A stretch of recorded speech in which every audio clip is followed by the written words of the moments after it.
Hey everybody, today I'm going to be doing a shoulder stand tutorial. So shoulder stand is an inversion and there are so many benefits from inversions. So shoulder stand is a gentle one that we can do, and I'm going to show you a very progressive way to get into this, different levels if we're not quite comfortable with it.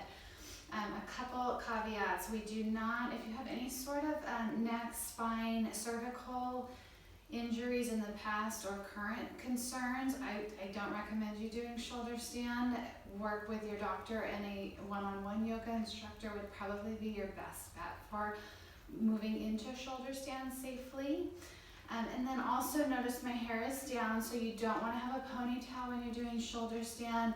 And once you're in the pose, don't look towards the video. So you don't want to move your head once we get up there. So maybe watch the video first before attempting it on your own. I don't want you kind of looking to try and find the video once you're in the shoulder stand. So we're going to do a very progressive levels. This tutorial will be accessible to everybody. I know inversions can be scary, but like I said, we're going to really work our way to where your comfort level is. What I recommend definitely is a blanket or a couple. If you don't have blocks, definitely a couple blankets, towels, something to kind of prop you up. So let's go ahead and begin on our mat. So our first, I'm going to move the blocks behind so you can see. Our first level for any sort of inversion is just a simple feet up the wall. So the best way to come into legs up the wall is to kind of scooch your bottom up to the wall and then lay down and then just raise your legs up. So this would be our level one to give us those benefits of inversions. This is a great thing to do at the end of a practice, at the end of the night. After we've been on our feet all day, this will help regulate our blood flow, increase the circulation through our legs. So this would be our first level for our shoulder stand. If we want to increase the inversion, we can start with one block. So our hips would just lift. We put the block at our sacrum. We could do 2 blocks. Again, hips are lifting and then just sinking here. So right here, I'm already quite more elevated than I was with my hips. And this is really, I'm very much starting to take shape of a shoulder stand. So you will definitely, your body will be getting these inversion benefits.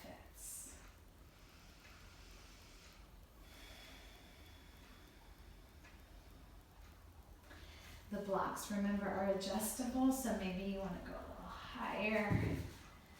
You could come like that. You want it to feel stable. So I wouldn't suggest stacking them both like this. You would want to make more like a T. That's probably as high as I would go with this.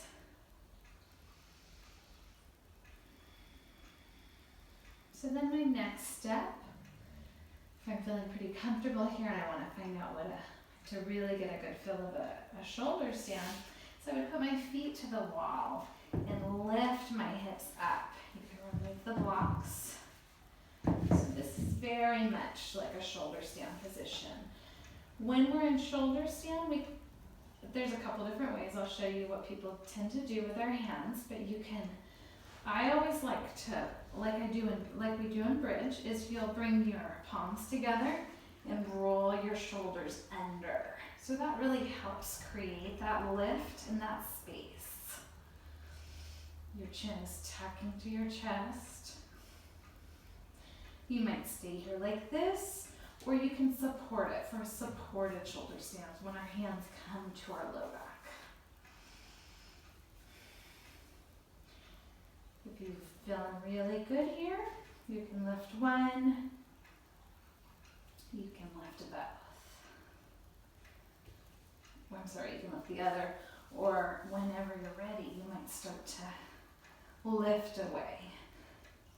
So this is progressive. So we might spend, a week with a block, a week with another block, And then a week right here, 2 weeks, a month, whatever our body, whatever feels right for our body. We're getting all the same benefits once we're here. Lift again.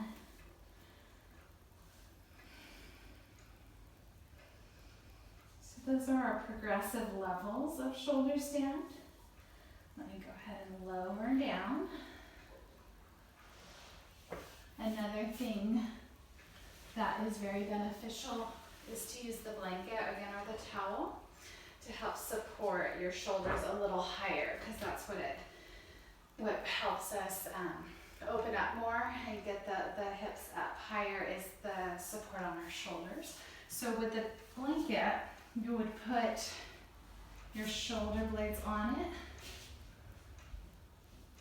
your neck off, and the same thing, you just go through all those steps. Walking the hands under.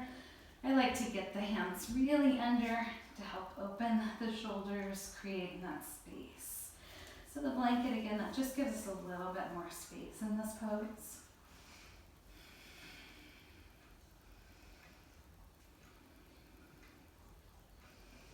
And then when we come out of it with the wall there, we can just bring our feet back to the wall and then lower our hips down.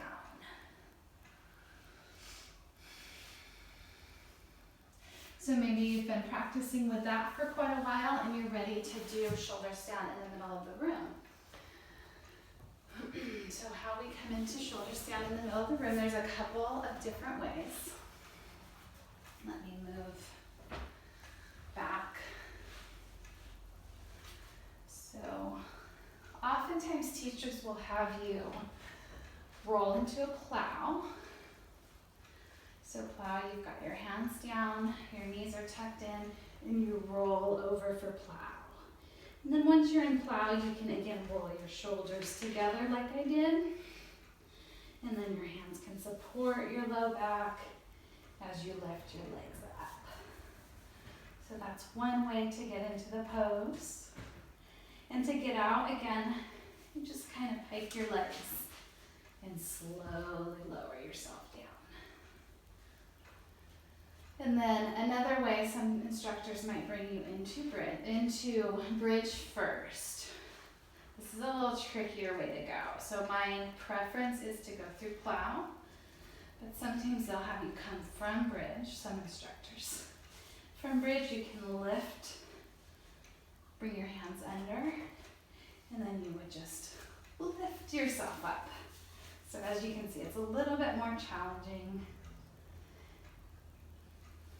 And then again, just separate your shoulders a little and slowly lower yourself down.